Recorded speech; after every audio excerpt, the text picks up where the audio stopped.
किसी ने बड़े कमाल की बात कही है कि दुनिया अगर आपको दुखी करे तो बुरा मत मानना, क्योंकि दुनिया उसी पेड़ पर पत्थर मारती है जिस पर सबसे मीठे फल लगे होते हैं। नमस्ते दोस्तों, मैं हूं आरजे कार्तिक। एक बड़ी छोटी सी कहानी एक भक्त की।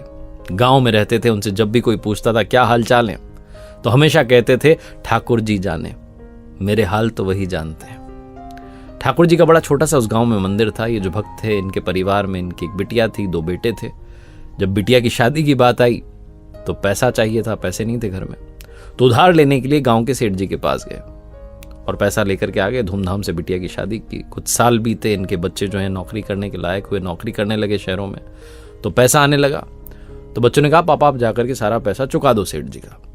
तो एक दिन सारा पैसा लेकर के गए और सेठ जी को कहा कि आपका सारा पैसा, ब्याज और मूलधन सब आपको मैं लौटा रहा हूं। सेठ जी ने एक पर्ची में लिख दिया कि आपका सारा पैसा मुझे प्राप्त हो चुका है। पर्ची इनको दे दी।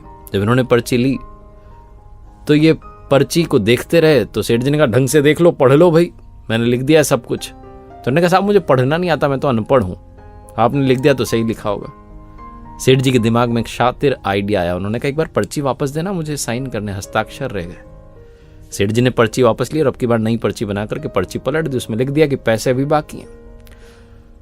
2-3 महीने के बाद में सेठ जी फिर से इनके घर पर आ धमके और कहने लगे कि साहब पैसे लाओ, पैसे तो बकाया है। इन्होंने कहा पैसे लौटा दो दिए। सेठ जी ने पर्ची दिखा दी, ये लो, ये रही पर्ची, एक तुम्हारे पास एक मेरे पास, तुम्हारी वाली देख लो, उसमें भी यही लिखा हुआ है। इनका दिमाग ठनक गया। उन्होंने कहा सेठ जी तो धोखाधड़ी कर रहे हैं। बिना देरी के कोर्ट का दरवाजा खटखटाया। न्यायालय में जब जज साहब के सामने सुनवाई शुरू हुई तो जज साहब ने कहा कि साहब बताइए क्या सबूत है। तो उन्होंने कहा साहब पर्ची है मेरे पास, लेकिन इसमें तो उन्होंने खेल कर दिया, जबकि मैंने तो सारे पैसे चुका दिए थे। जज साहब ने पूछा कि अच्छा कोई था वहां पर जिसके सामने तुमने पैसे दिए? भोला भाला भक्त एक ही बात जानता था। कहा कि ठाकुर जी थे, उनके सामने ही सारे पैसे दिए। जज साहब ने कहा कि अगली तारीख पर ठाकुर जी को पेश होना होगा।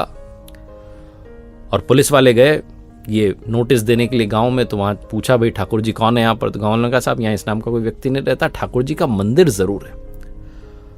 अब कमाल आप देखिए कि जिस दिन वो सुनवाई शुरू हुई, जो तारीख आई जिस दिन ठाकुर जी को आना था, तो जोर की आवाज लगी ठाकुर जी हाजिर हों, ठाकुर जी हाजिर हों। कोर्ट रूम में एक बूढ़े व्यक्ति चल करके आते हैं, माथे पर चंदन का तिलक लगा हुआ है, आकर के कटघरे में खड़े हो जाते हैं और जज साहब पूछते हैं क्या नाम है? कहते हैं मेरा नाम ठाकुर जी है। जज साहब कहते हैं तुम्हारे सामने पैसे दिए थे? बोले हाँ मेरे सामने पैसे दिए थे। जज साहब ने कहा सबूत क्या है? तो उन बूढ़े महात्मा ने, बाबा जी ने कहा कि काम कीजिए, सेठ जी को यहीं बैठा के रखिए और इनके घर पर किसी को भेजिए। इनके घर पर बड़े से कमरे में 3 अलमारियां हैं। तीसरे नंबर की अलमारी में एक फाइल रखी है जिसमें 22वें नंबर के पेज पर एक पर्ची चिपकी, उसको मंगवा लीजिए। ठीक वैसा ही किया गया। उस पर्ची में लिखा हुआ था, क्योंकि वो ओरिजिनल पर्ची थी, सही वाली पर्ची, जिसमें लिखा हुआ था कि सारे पैसे प्राप्त हो गए। जज साहब उस चमत्कार के आगे नतमस्तक हो गए। उन्होंने कहा ये तो कमाल ही हो गया।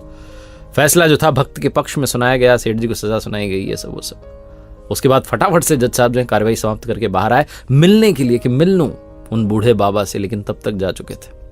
अगले दिन जज साहब गांव में गए और गांव में जाकर के उन्होंने पूछवाया कि ठाकुर जी कहाँ रहते हैं, कौन है ठाकुर जी? लोगों ने कहा साहब इस नाम का कोई आदमी नहीं रहता, ठाकुर जी का तो सिर्फ मंदिर है हमारे गांव में, जाकर के दर्शन कर लीजिए। उसी पल, उसी क्षण जज साहब ने कहा नौकरी छोड़ूंगा और आज से भक्ति ही भक्ति करूंगा। प्रभु को मैंने कोर्ट में खड़े रहने का आदेश दे दिया, इतना बड़ा पाप कर दिया। पूरे भारत के मंदिरों में घूमते रहे, मंदिरों की मिट्टी को अपने सर पर लगाते रहे, लेकिन कभी किसी मंदिर में नहीं बैठे, क्योंकि जब भी उनसे कोई पूछता कि बैठ जाइए, वो कहते थे नहीं, मैंने भगवान को अपने कोर्ट रूम में खड़े रहने का आदेश दे दिया, इतना बड़ा पाप किया, मैं मंदिर में बैठने के काबिल नहीं हूं। प्रभु की भक्ति करते रहिए, सही रास्ते पर चलते रहिए, प्रभु रास्ता जरूर दिखाएंगे और आपको संभाल लेंगे, गिरने नहीं देंगे। इतना विश्वास बना के रखिए।